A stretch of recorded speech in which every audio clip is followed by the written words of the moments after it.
Canada டொரண்டோவில் 50 சென்டிமீட்டருக்கும் அதிகமான பனிப்பொழிவு ஏற்பட்டுள்ள நிலையில் பனி அகற்றும் பணிகள் இடம்பெற்று வருகின்றன.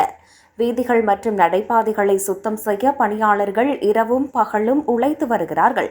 சில நடைபாதைகள் அடைக்கப்பட்டுள்ள அதேவேளை ஓட்டுநர்கள் ஆழமான பனியை எதிர்கொள்ள முடியாமல் தவிக்கின்றனர். இந்த நிலையில் நகரம் ஒரு பெரிய பனிப்புயல் நிலையை அறிவித்துள்ளது. இது குளிர்காலத்தின் உச்சநிலை என கருதப்படுகிறது.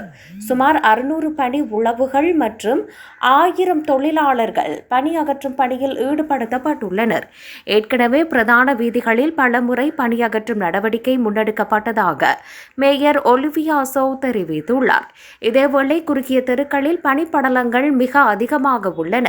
இந்த நிலையில் இந்த வாரத்தின் நடுப்பகுதியில் பாரிய அளவிலான பனி அகற்றும் பணி தொடங்கும் என எதிர்பார்க்கப்படுகிறது. மக்கள் தாங்கள் வசிக்கும் வீதி அல்லது நடைபாதைகளை சுத்தம் செய்யாவிட்டால் 311 என்ற எண்ணை அழைக்குமாறு நகர நிர்வாகம் குடியிருப்பாளர்களை கேட்டுக் கொண்டுள்ளது.